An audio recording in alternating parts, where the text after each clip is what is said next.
queridas irmãs, queridos irmãos. Nossos encontros nas quintas-feiras, tanto quanto as da segunda, no período da noite, têm o Evangelho segundo o Espiritismo como um roteiro para nossas meditações. Capítulo a capítulo, nós seguimos as temáticas que o Evangelho segundo o Espiritismo apresenta, de forma que você poderá acompanhar aquilo que estamos comentando antes ou depois, lendo o Evangelho. E se você, estando em qualquer lugar, não tem acesso à literatura espírita, porque na sua cidade não há livros, não há bibliotecas, não há livrarias que tratem da temática espírita, você que tem acesso à internet poderá encontrar no nosso site mensagefraternal.org.br todas as obras básicas disponíveis para cópia integral, inclusive livros variados, entre os quais, como eu já citei, um fluido vital chamado ectoplasma, do nosso querido Tubino, que também na área em português do nosso site está lá disponível. Romances, livros de mensagens, contos e as obras básicas, tanto em português quanto em espanhol. Aliás, em espanhol temos mais de 37 exemplares ou títulos de livros disponíveis. Além disto, os programas de televisão, programas de rádio, entrevistas, lá estão arquivados. Palestras que temos feito e gravado aqui em nossa instituição podem ser assistidas, copiadas, de maneira totalmente gratuita. O site Mensagem Fraternal é o nosso armazém de arquivos. Tudo que você assiste na TV Alvorada Espírita, onde você está agora, você encontra disponível para cópia integral no Mensagem Fraternal. Salvo aqueles arquivos que nós ainda não tivemos tempo de editar, mas que isso vai acontecer. E, como está acontecendo, já temos 7 novas palestras disponíveis no site. Palestras feitas aqui, que você pode copiar, assistir ou copiar se quiser. Por isso, o Evangelho segundo o Espiritismo, que nós comentamos sempre, está à sua disposição. E você poderá, ao copiar no computador, ler na tela do computador ou imprimir aquilo que você queira. É uma coisa que você não precisa cadastrar-se com nenhum dado pessoal. Não há nenhuma exigência, é só copiar. O capítulo que nos compete tratar já há algumas semanas explica para a nossa capacidade algo muito importante, porque na sua estrutura básica, que nós já vemos marcada no título do capítulo, vemos ali um ensinamento primoroso acerca dos que estarão podendo se apropriar do reino dos céus. É algo muito sério, mesmo quando as pessoas tratem isto como algo sem muito valor ou apenas uma expressão usada por Jesus. Neste capítulo o Senhor explica: bem-aventurados os pobres de espírito. Uma das bem-aventuranças que o Senhor apresenta para a posteridade humana no Sermão da Montanha, e aos que forem pobres de espírito, o Senhor diz que deles será o reino dos céus. Dos pobres de espírito. E se este contrato, ou esta garantia, é algo tão exuberante como é essa frase, seria de bom tom que nós começássemos a pesquisar o que significa ser pobre de espírito. Este conceito sofreu muitas variações, deturpações inclusive, levando as pessoas a imaginarem que por pobres de espírito devem ser considerados aqueles que não têm conhecimento, que são ignorantes, que são simplórios, que são torpes, que não têm capacidade intelectual, ou até mesmo alguns que possam ser enquadrados na condição de desumanos por suas condutas animalescas. Ah, esse cara é um pobre de espírito. Esta é uma atribuição de significado que não é compatível com a essência do Evangelho, neste capítulo 7. Porque para Jesus, falar que os que forem pobres de espírito terão o reino do céu, esta pobreza de espírito não poderá ser considerada como algo torpe, nem como algo próprio de um idiota, de uma pessoa que não tem a capacidade mental. Nem pode ser considerada como uma separação entre os burraldos e os inteligentes. Porque se pensarmos desse jeito, lá no reino do céu, vai precisar haver curso de alfabetização. Porque se só os que forem ignorantes é que entrarem no reino do céu, se essa for a interpretação, será difícil. Vai ser um reino do céu bastante interessante, para não dizer outra coisa.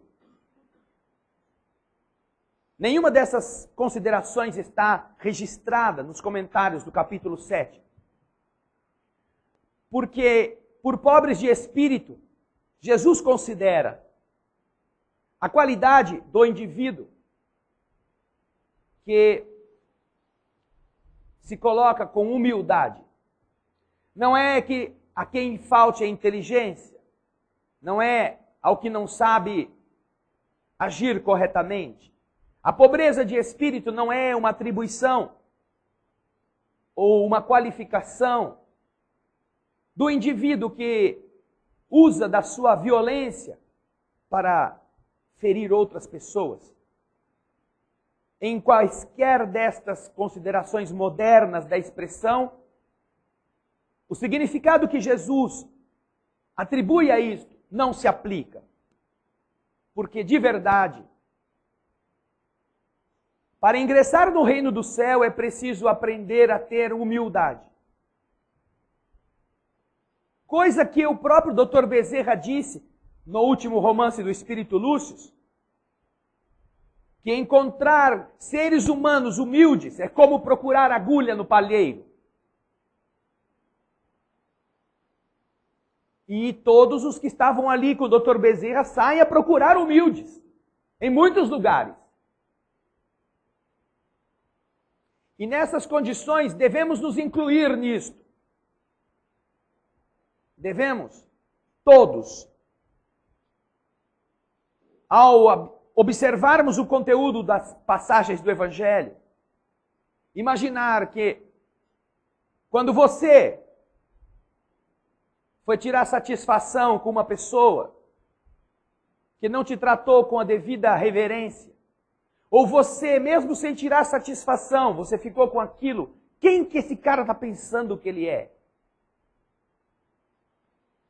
Quando você tratou mal um balconista, um funcionário, que você, porque estava pagando, estava exigindo que fosse tratado como se fosse o rei,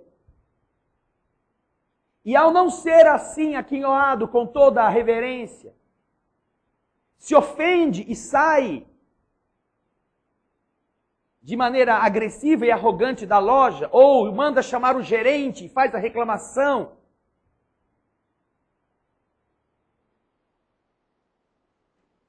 Todas estas condutas indicam falta de humildade.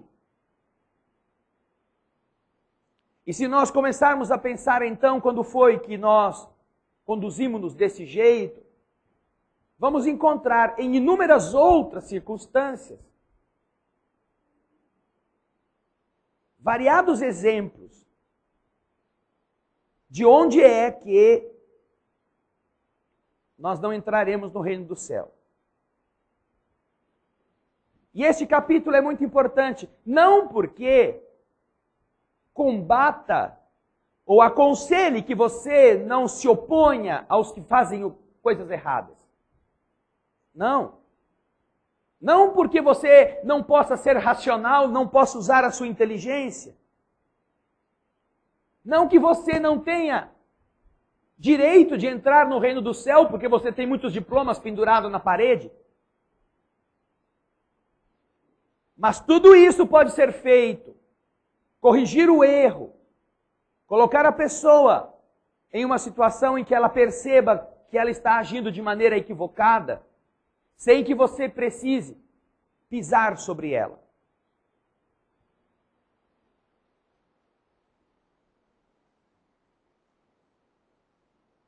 Há uma história muito interessante. Uma mulher muito bem vestida chega num pronto-socorro com certas dores e quer ser atendida. Ser atendida com rapidez. Tem pressa. E por que está bem vestida? Está bem vestida porque tem recursos. Tem um carro bom. Tem uma vida socialmente falando confortável. E olha, esta é uma regra que tem exceção, mas são bem raras as exceções. Quanto mais dinheiro tem a pessoa, menos entra no reino do céu. Porque mais arrogante, mais prepotente, mais inconsequente é esta pessoa no tratamento com os demais. Como era esta mulher. E como não estava sendo atendida porque era um dia muito agitado no pronto-socorro, tinha muita ocorrência, muita gente precisando ser atendida com emergência, com urgência. Ela foi ficando reclamando lá, mas eu tenho que ser atendida. E foi falando. E os atendentes que estavam ali para fazer a ficha, tentando acalmar a mulher. Quando chega uma pessoa vestida normalmente, porque ouviu a algazarra, a mulher falando alto, aquela pessoa toda bem emproada, cheia de joia, de cabelo bem feito, ele veio saber o que estava acontecendo. Pois não, a senhora está com algum problema? É que eu estou aqui com muitas dores, estou passando mal e ninguém está me atendendo. Esses inúteis aqui estão me enrolando e eu preciso ser atendida. E o rapaz então pergunta, mas o que a senhora tem? Ai, mas quem é você? Você por acaso vai saber o que eu tenho? Eu quero falar com o médico, não quero falar com você. Já falei para os enfermeiros aqui, para esses funcionários inúteis, quero falar com o médico. E o moço, vendo a acidez da mulher, sorriu para que ela ficasse calma e disse para ela, mas a senhora não se incomode. A senhora pode falar comigo porque eu sou médico. A mulher se espantou. O senhor é médico? Mas é que o senhor não está vestido de branco? Não, mas é que hoje aqui está muito corrido, eu estava de folga, eu recebi um chamado, acabei de chegar, ainda não tive tempo de me vestir, estava passando por aqui, vi a senhora aqui, nervosa. Aí a mulher foi ficando meio amarela, sabe aqueles amarelos de gente que está mostrando o bicho que é, disfarçado. Ai, o senhor desculpa então, que o senhor é médico, é que eu vi o senhor vestido desse jeito, eu nunca ia imaginar que o senhor era médico. Aí o médico disse para ela, eu vi a senhora vestida desse jeito, eu nunca pensei que a senhora fosse tão sem educação. Juro, vestida assim, com a pluma, eu logo pensei, nossa, essa senhora deve ser muito educada, uma pessoa de classe.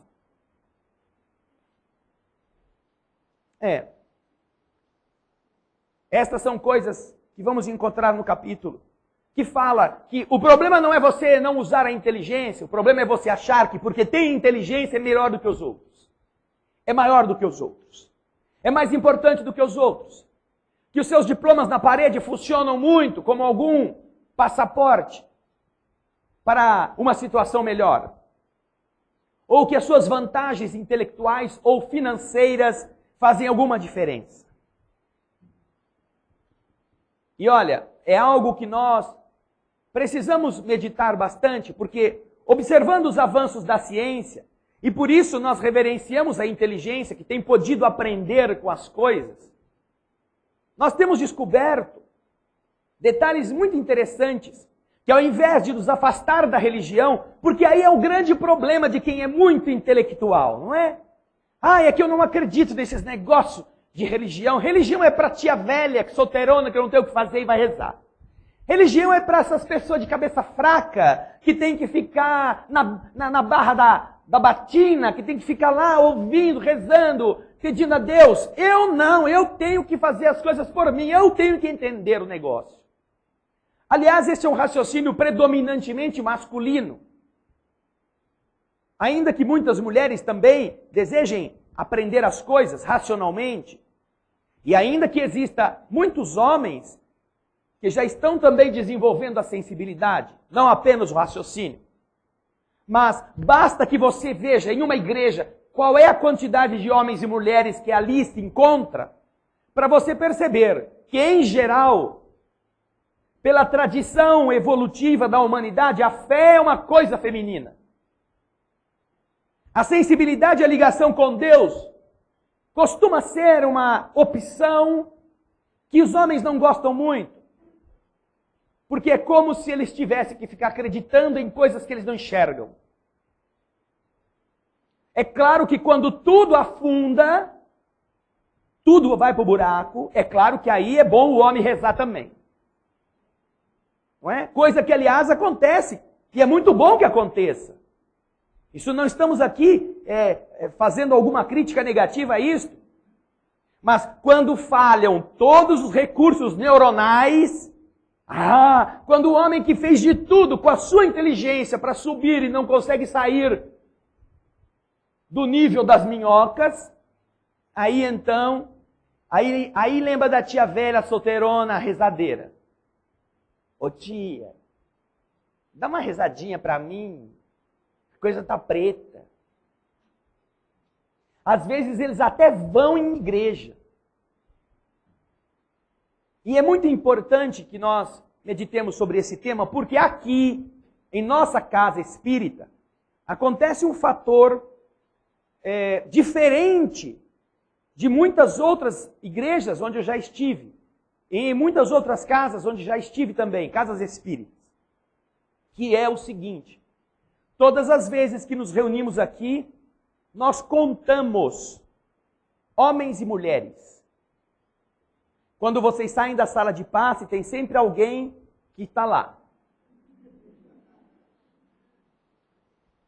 Trabalhador da casa. Você nem imagina.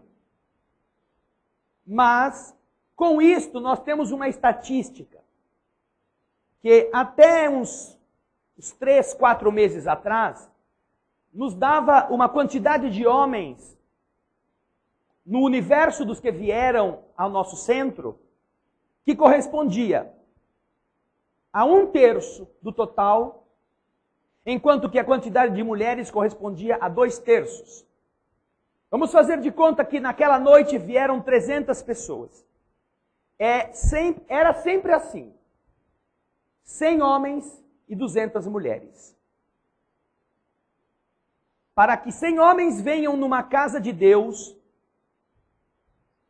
isto, se você procurar em outras religiões, você vai ter dificuldade de encontrar. Mas de 3, 4 meses para cá, alguma coisa mudou. Porque agora não é mais dessa proporção.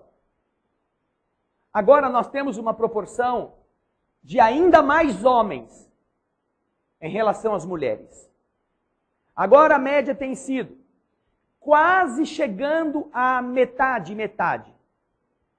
O que é um indicador razoável de que ou o marido traz a mulher dele, ou a mulher traz o companheiro. É claro que há exceções.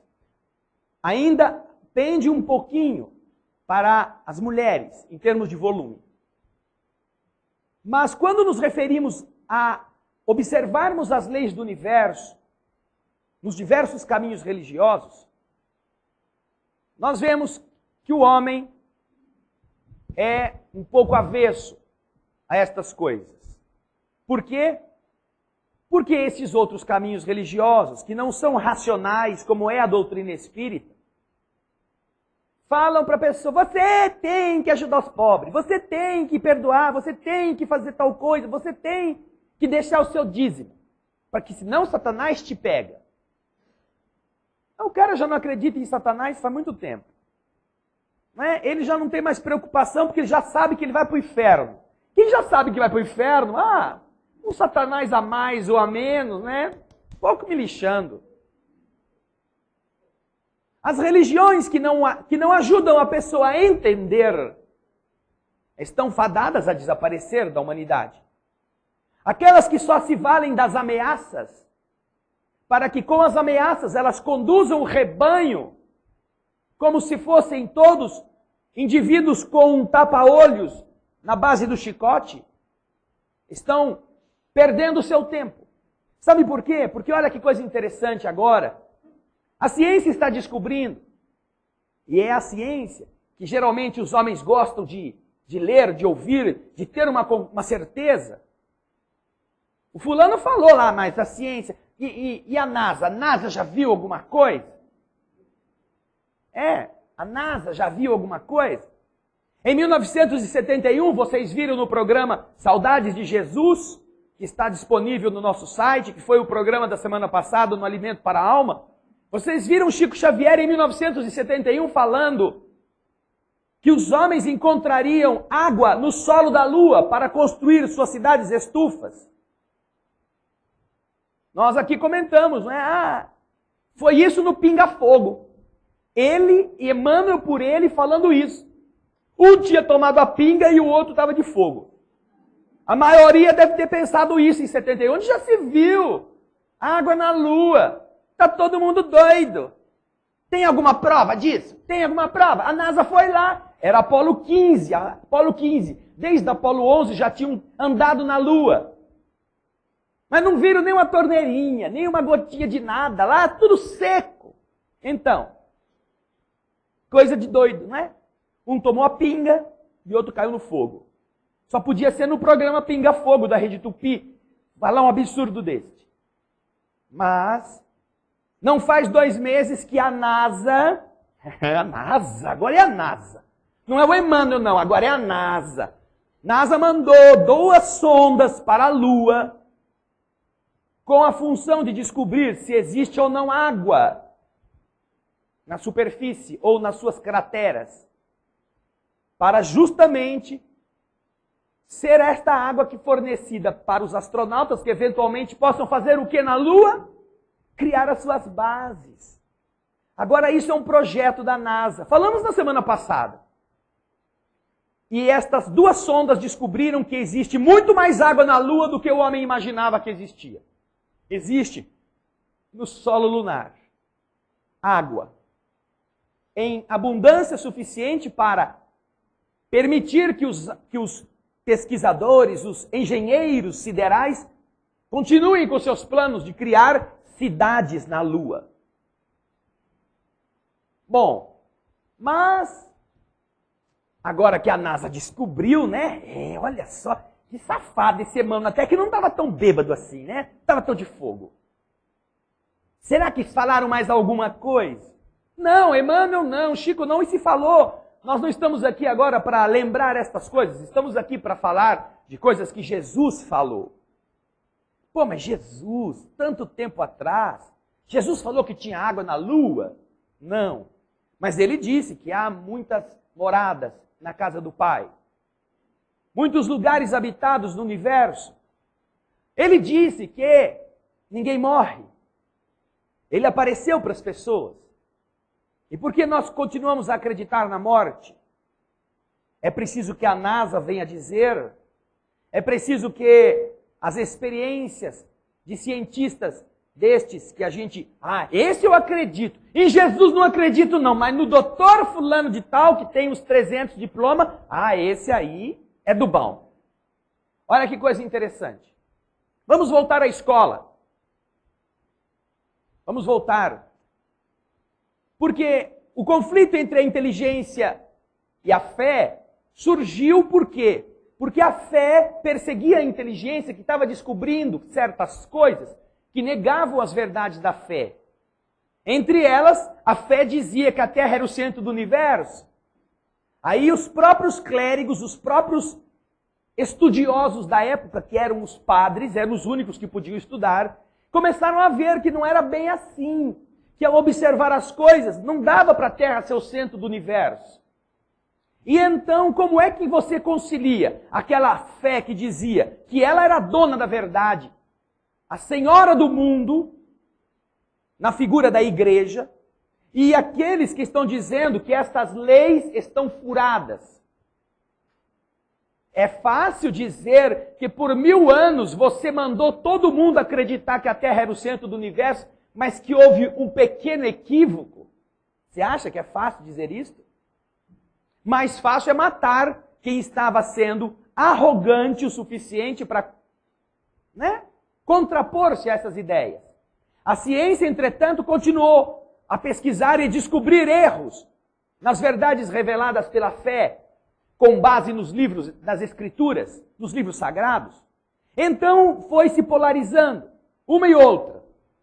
A fé que tinha o poder do mundo na época, tentando intimidar e matar os que estavam dizendo que ela estava falando coisas erradas. E estes, então, lutando para sair da fogueira e para, cada vez mais, denegrir a crença, dizendo que de verdade os homens não precisam de Deus, porque eles têm a inteligência. E a inteligência tem salvado os homens dos erros da fé cega. O conflito polarizou-se.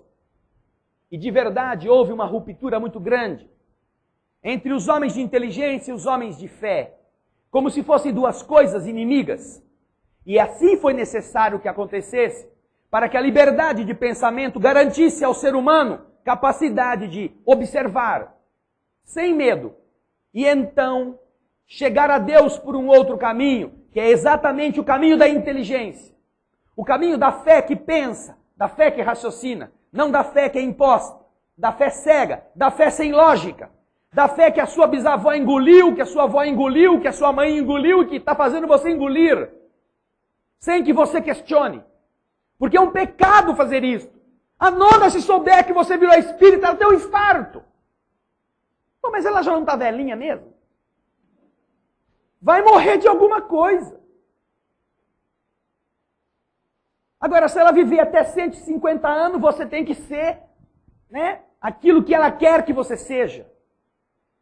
Até que ela parta daqui para o lado de lá para descobrir que o que ela estava pensando é errado. Que não tem sentido. Ela que está esperando ir para o paraíso e só acha que tem o paraíso e o inferno. Descobrir que não é desse jeito. Como é que ela vai corrigir o erro? Vai ter que procurar um centro espírita para baixar num médium, escrever uma mensagem espírita, ela que era catolicíssima, e mandar entregar mensagem na sua casa. Você vai acreditar nisso? Não vai. Que a dona Maricota, filha de Maria, baixou no centro espírita, mas nunca. Por quê? Porque não é lógico. A gente quer a lógica das coisas. Quer entender as coisas.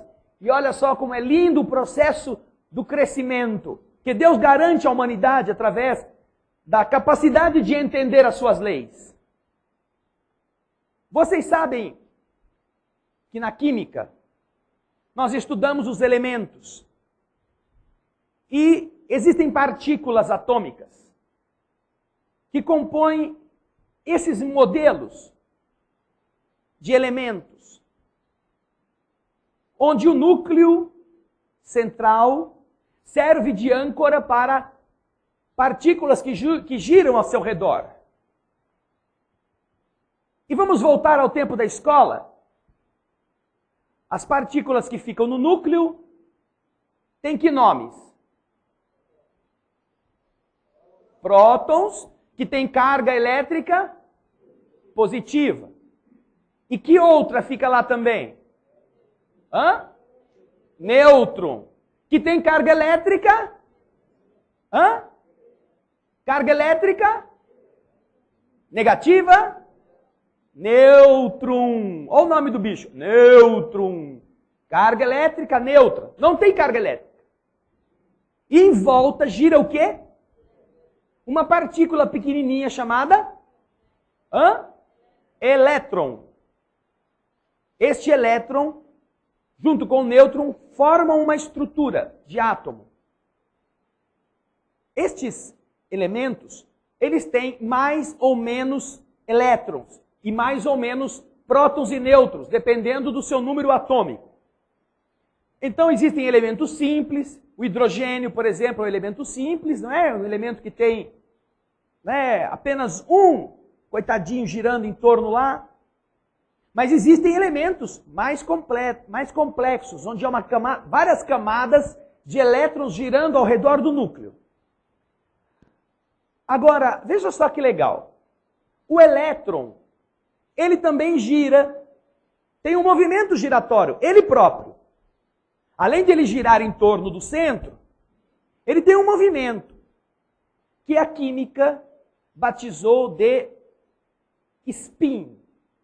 O nome desse movimento, ou o sentido desse movimento, é chamado pela química de spin.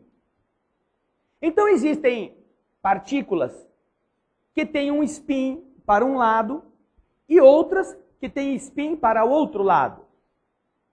Umas giram num sentido e outras giram em outro sentido.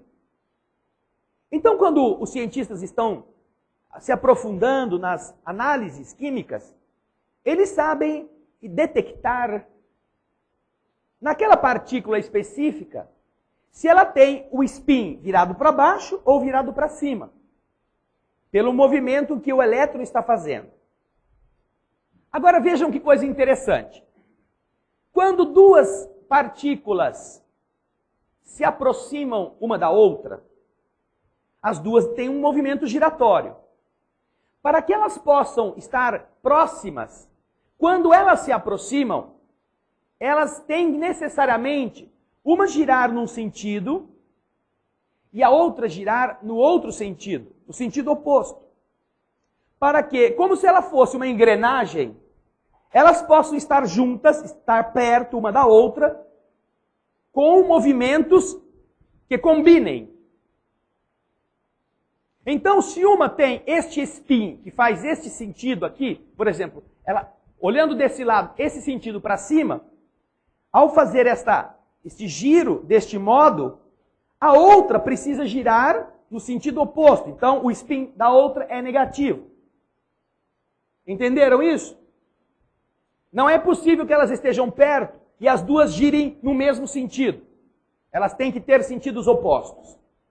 Quando elas se aproximam, isso acontece. Elas, ao se correlacionarem, chamado assim, nessa ciência, ao correlacionarem-se os elétrons, os spins deles são trocados. O que estava girando para um lado tem que combinar com o outro, então tem que inverter o spin. Agora vem a coisa interessante. Já que entenderam essa questão de sinal, olha só que legal. A ciência já descobriu. Se você pegar esta partícula que está girando num determinado sentido, ao lado da outra que está girando no sentido oposto, e você inverte o movimento dela e o spin, portanto, é invertido, a outra que está ao lado tem que fazer o quê? Tem que inverter também.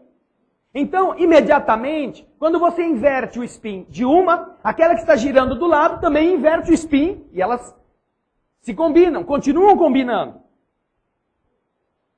Simultaneamente, ao mesmo tempo.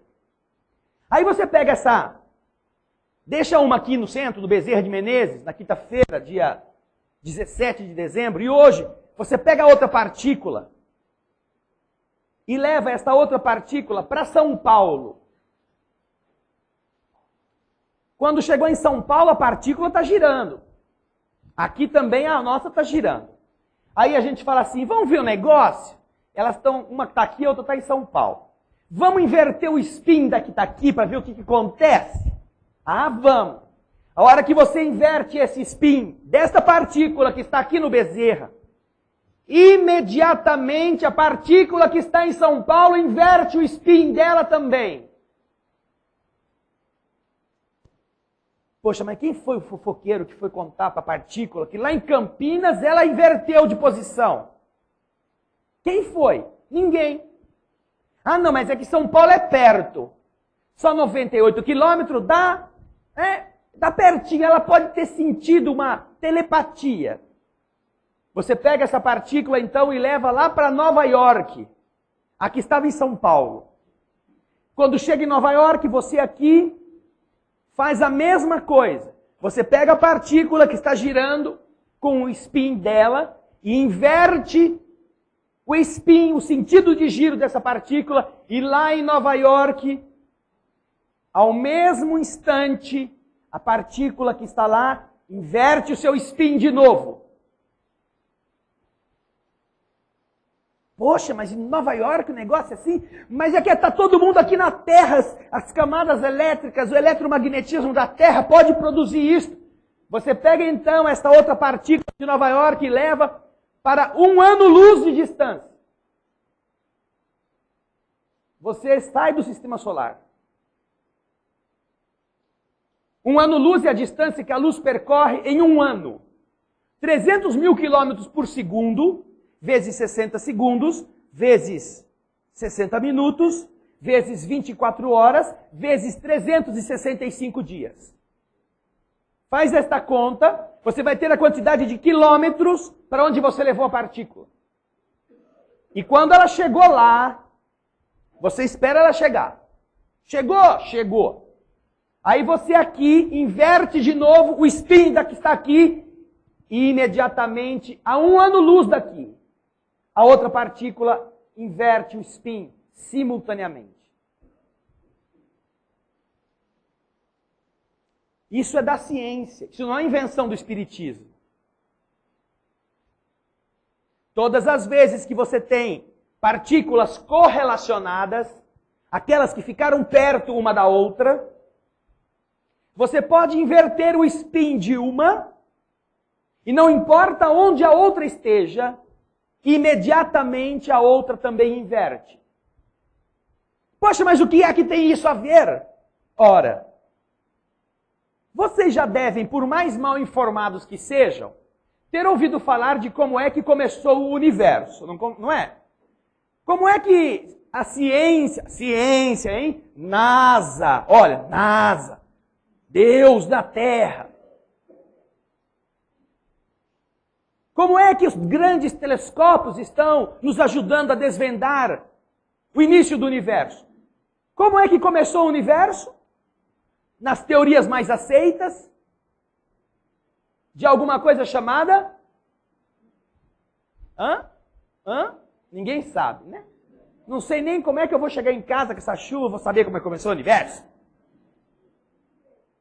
Big Bang. Uma grande explosão, onde, numa singularidade assim chamada pelos cientistas, um ponto extremamente pequeno e extremamente massivo, ocorre uma explosão.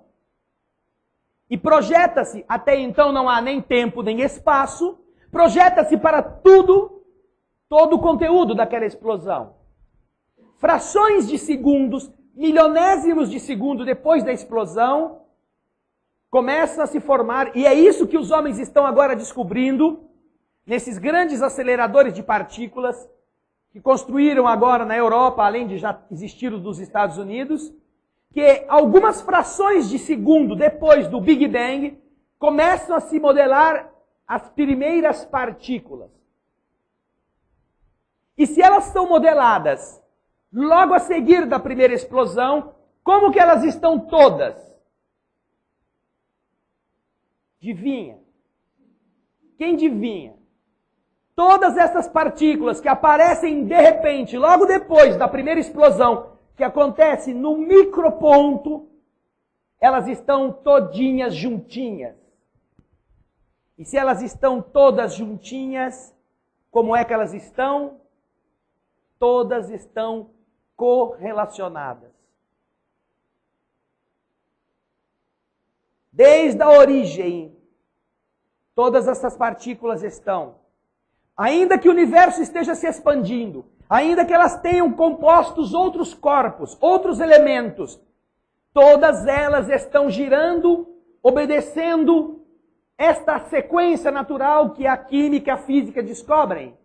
Se você inverte o spin de uma, imediatamente a outra inverte o spin aonde ela estiver.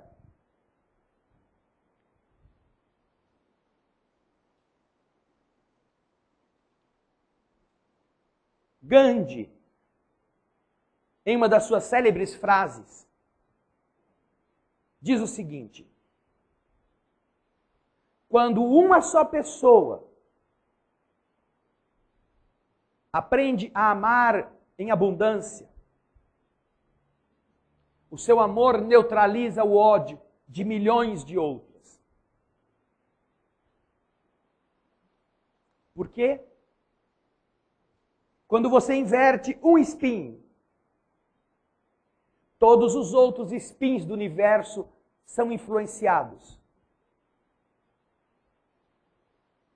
Quando você, atuando, deixa de espalhar o ódio e inverte a sua postura no universo, não importa onde você esteja, todo o universo responde. Quando nós ouvimos Jesus falar certas coisas no Evangelho, e não acreditamos porque ele não é a NASA, nós nos surpreendemos quando Cristo fala: eu e o Pai somos um. Eu estou em meu Pai, e meu Pai está em mim. Vós sois deuses. Podeis fazer tudo o que eu faço e muito mais, se tiverdes fé. Ordena, se tua fé for do tamanho de um grão de mostarda, ordena uma montanha que se mova e ela se moverá. Mude o que você é e tudo à sua volta vai mudar.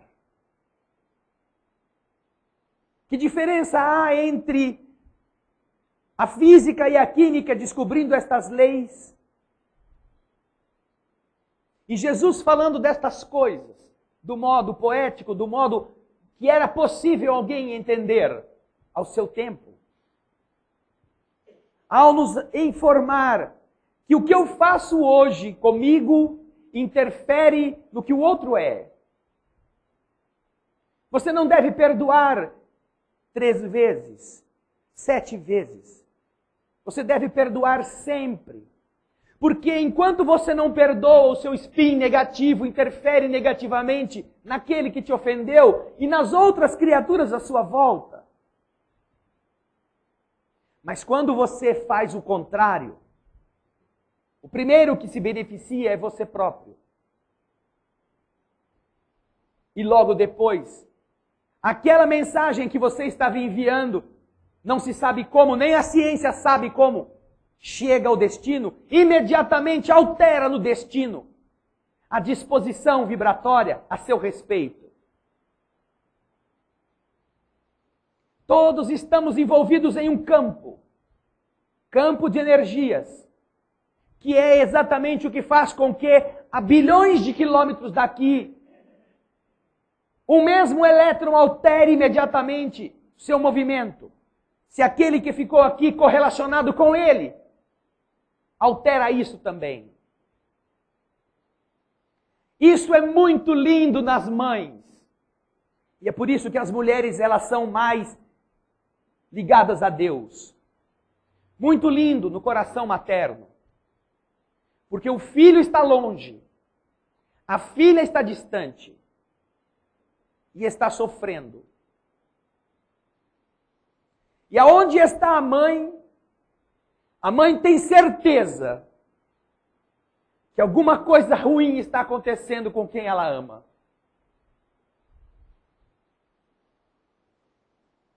Isso é lei do universo. Estas são forças que se comunicam sem precisar de fio, sem precisar de onda. E a mãe entra em contato com o filho e de verdade confirma que alguma coisa está acontecendo com ele. Ou está doente, ou está passando por um problema, ou alguém da casa está sofrendo.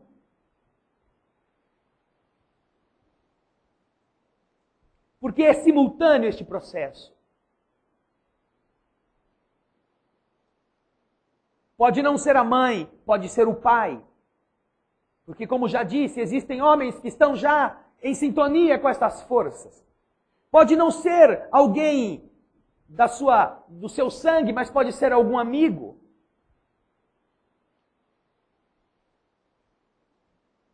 Só por curiosidade, já aconteceu alguma coisa parecida com algum de vocês aqui? Levanta o braço. Quem já pensou em alguém que estava sentindo que não estava bem e descobriu que de verdade não estava? Pode levantar o braço. E vocês não são da NASA. Vocês são seres que estão vivendo essas realidades. Sem entender como elas acontecem. Agora, Albert Einstein costumava dizer que estas forças só podem existir por causa de uma interação eletromagnética. O magnetismo e a eletricidade, como forças que estão envolvendo tudo, propiciam que isto se dê. Diz Einstein.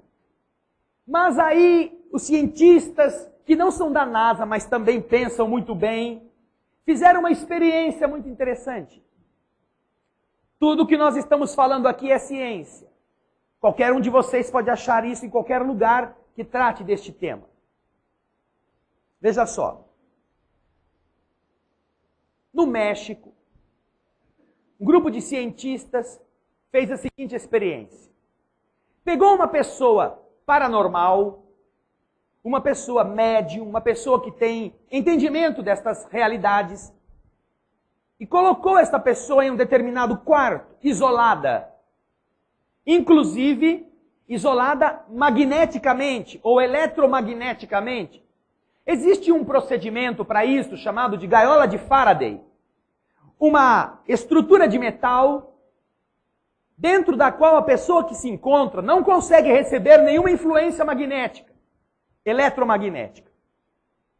Dentro da gaiola de Faraday não toca celular, nem de fora para dentro, nem de dentro para fora. E é esta gaiola que as autoridades tentam construir nos presídios, para preso não usar celular. Só que tem sempre uma janelinha nessa gaiola, tem sempre alguma coisa que dá errado, mas isso funciona. Então, esse paranormal ficou na gaiola de Faraday em um ambiente isolado. 200 quilômetros dali, os mesmos cientistas, em uma sala grande, também circundada por uma gaiola de Faraday, colocaram 10 camas e 10 pessoas nestas camas. Cada uma destas pessoas tinha atrelado ao seu cérebro um instrumento chamado de eletroencefalograma, que mede os pulsos de energia que o nosso cérebro produz. Cada pessoa tem um riscado específico nas linhas de força que o cérebro normalmente produz. É como uma impressão digital. Cada pessoa tem a sua. E não tem nenhuma outra igual àquela. Assim também, 200 quilômetros distante, onde estava o paranormal, colocaram na sua cabeça um aparelho de eletroencefalograma, mostrando aqueles risquinhos, não é? Que o aparelho grava em uma fita de papel, documentando o ciclo cerebral. Aí então a experiência consistia do seguinte: Para os 10 que estavam na sala, deitados, disseram para eles: olha, a nossa experiência vai acontecer hoje, do meio-dia às 6 da tarde. Nós não sabemos em que hora vai ser. Então vocês, neste tempo, têm que ficar aqui deitados. Nós não vamos avisar, olha, vai ser agora. Não. Ela começa ao meio-dia e vai até às 6 da tarde. Aí então, o mesmo grupo de cientistas lá com o paranormal, assim que a experiência começou, deixou passar um tempo, 1 hora e meia, aí eles pegaram a fotografia de um dos que estava lá a 200 quilômetros de distância, uma fotografia daquela pessoa. Não tinha nome, não tinha endereço, não tinha nada, só a foto. E então entregaram para o paranormal e disseram para ele: agora você, com esta foto, você vai vibrar por esta pessoa. Você vai enviar para ela alguma coisa que você queira entregar-lhe. Então não havia intervenção eletromagnética possível entre os dois grupos que pudesse justificar a existência de uma linha invisível de comunicação entre eles.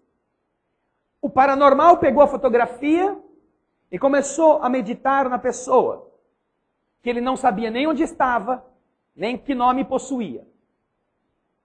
Marcaram a hora em que isso começou.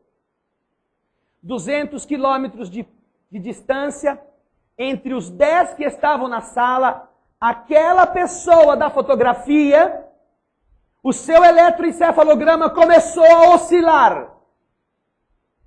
No mesmo padrão de onda daquele que estava emitindo a distância.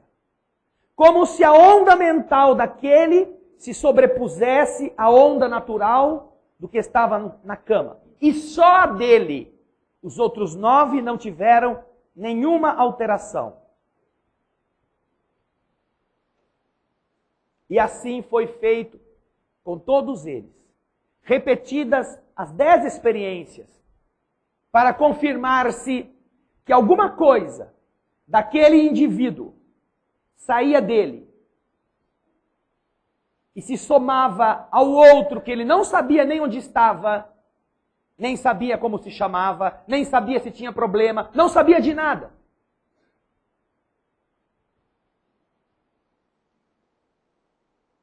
Os 2 aparelhos mostravam o mesmo resultado. E não era um efeito eletromagnético.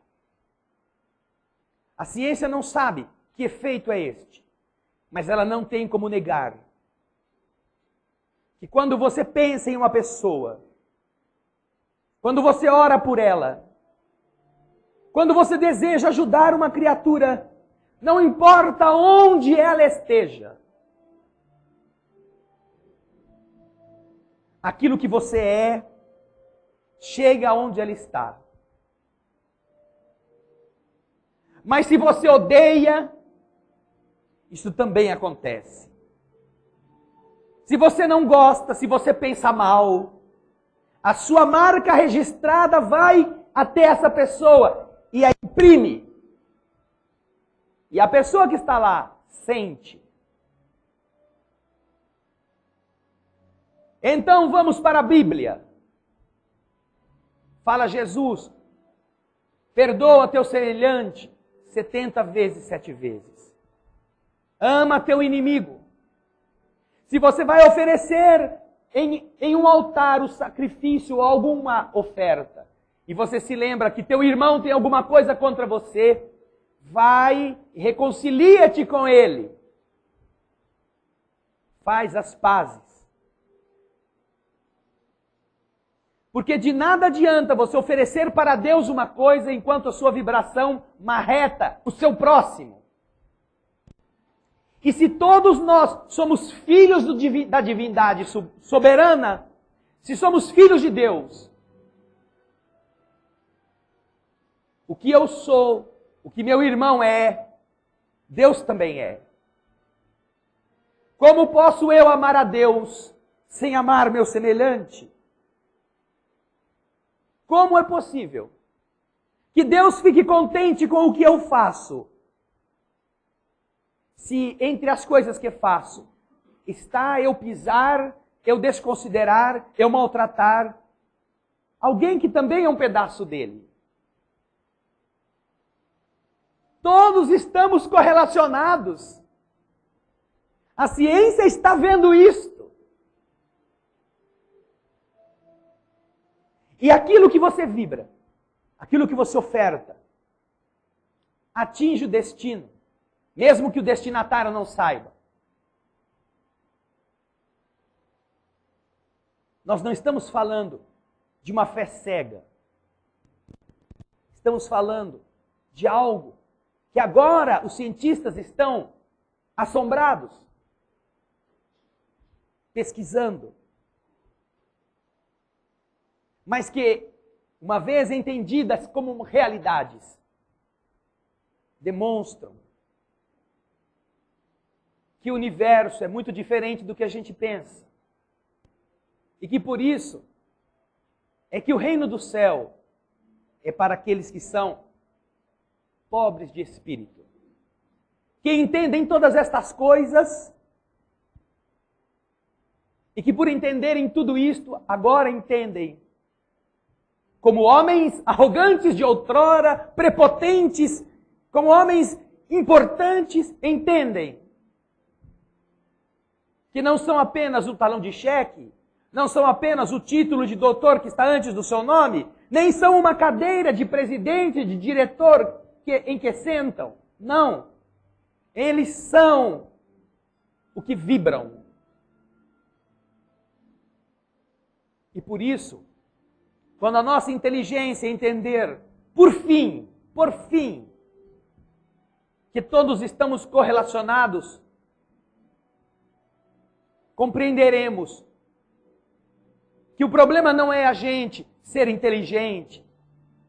O problema é a gente não usar a inteligência para ser bom, para entender que a gente não é nada. É a gente fazer grandes negócios que mudam a face da terra e aprender que não importa qual o tamanho do cheque, você aprende que deve rezar, que deve agradecer a Deus por aquilo que come. Mesmo que você produza comida para uma nação inteira, você tem em você essa ligação divina que por alguns instantes deixa que nós estejamos no mundo com alguma importância em relação às tarefas, mas com nenhuma importância maior do que o do meu semelhante. Em momento algum mais importante do que quem me serve. Por isso que Jesus pergunta aos seus amigos. Os homens olham a cena de alguém sentado à mesa e outro que serve e dizem que aquele que está sentado sendo servido é mais importante do que aquele que está servindo. Mas eu, diz Jesus, estou entre vós como aquele que serve. Venho para lavar os vossos pés. Venho para estar com vocês, para que vocês sintam que o universo é diferente do que a gente pensa. E que quando você pisoteia um inseto, num ato de raiva, o seu ódio influi no universo.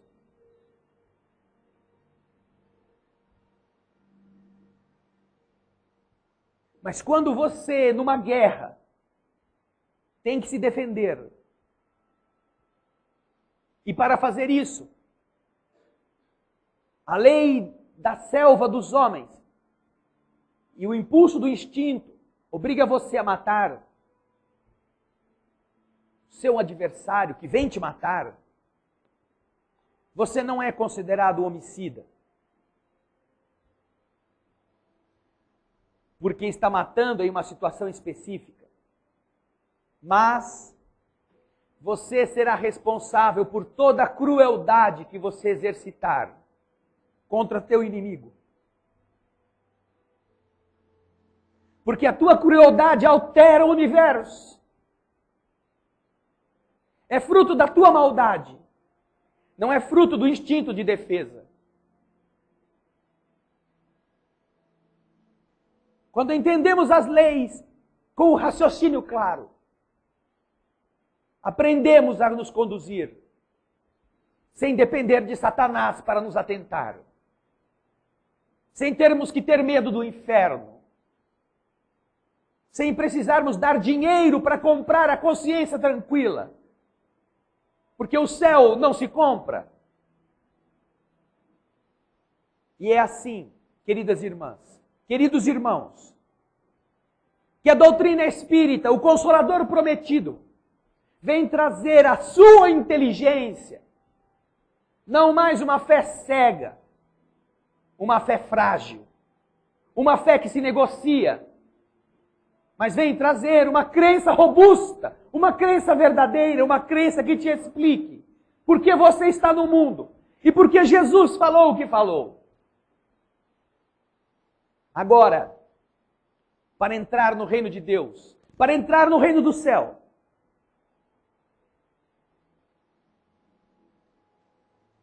para conseguirmos isso, esqueça o diploma da parede. Esqueça a importância que você dá à sua posição. Pergunte-se a si mesmo, quanto tempo faz que você não se emociona quando fala com Deus? Quando você ora, sobretudo os homens, ora com sinceridade, ora com bondade, ora com arrependimento, porque Deus e você estão juntos. Quanto tempo faz que estamos disfarçando nossos erros, nos escondendo atrás de rezinhas decoradas? Todos os espíritos que aqui estão hoje, incluindo nós que somos os encarnados, que aqui estamos para servi-los, estamos mudando nossa vibração por amor a vocês. Todos têm problemas familiares, problemas financeiros, problemas de saúde, desencontros. Todos os que atendem vocês têm dificuldades. Mas aqui nenhuma dificuldade está impedindo que eles desejem que vocês não as tenham. Todos os que abraçarem vocês, sinceramente estarão desejando que vocês sejam felizes. Porque eles estão se mudando, saindo da depressão, saindo da tristeza, saindo do medo. Para que vocês também mudem o spin.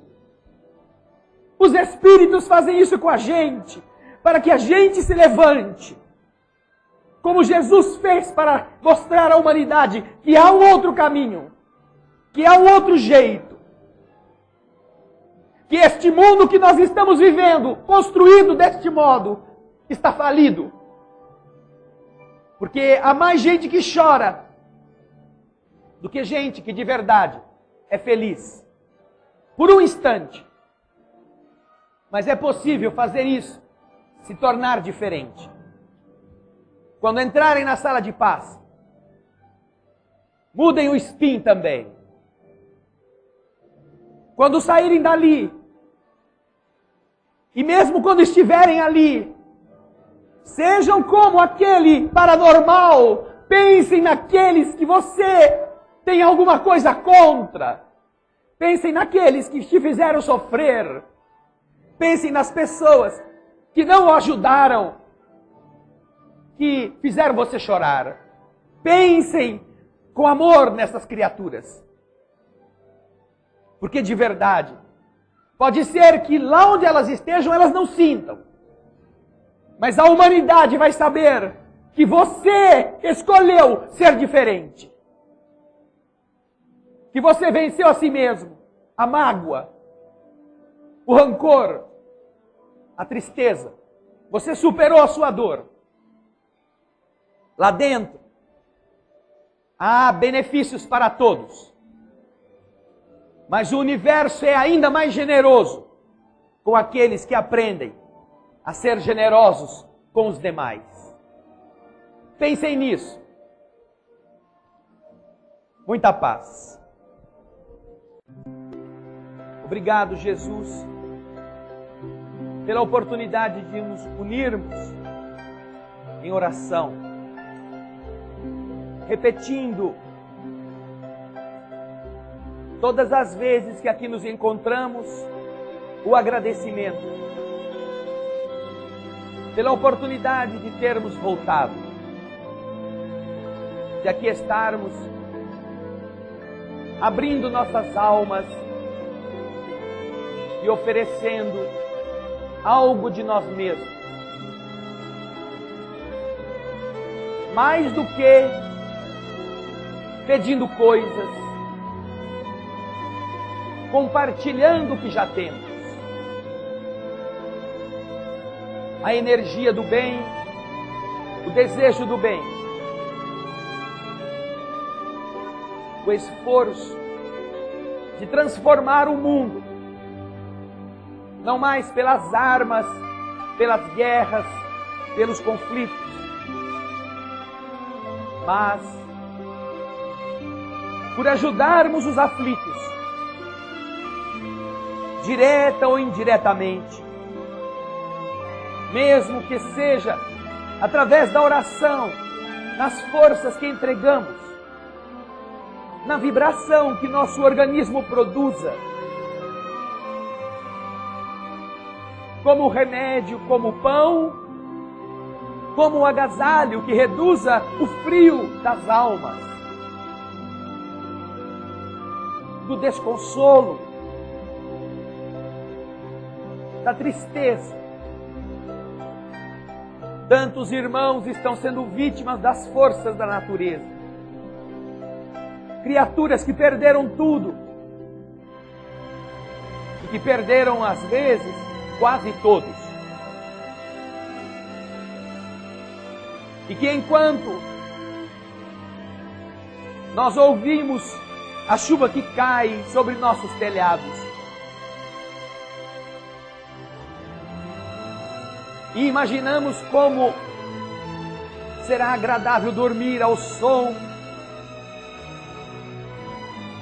ao ruído que embalará o nosso sono.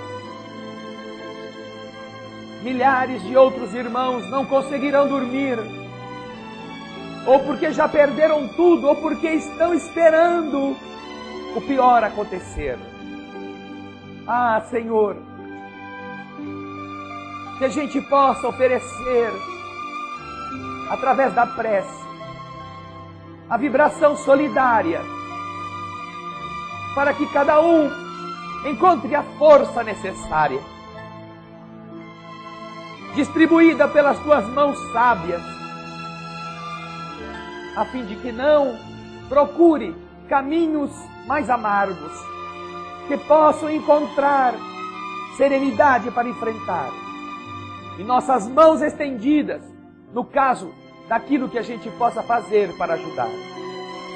Obrigado, Senhor, por podermos entender a capacidade do amor em ajudar a reerguer. Por isso a gente te oferece, mais uma vez, a canção que cantaremos, para que ela possa chegar a todos estes aflitos do mundo, em todo lugar da terra.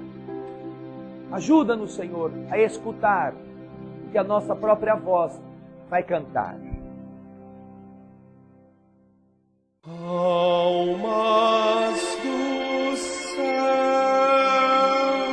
ouvi o doce canto do fundo do coração.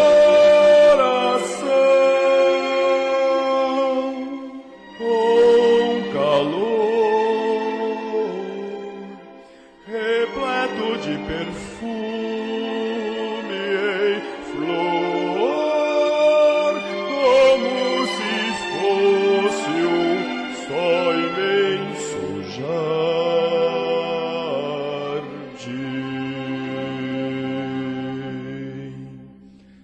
É a voz do bem que o Cristo tem para espalhar por toda a terra e fazê-la cantar.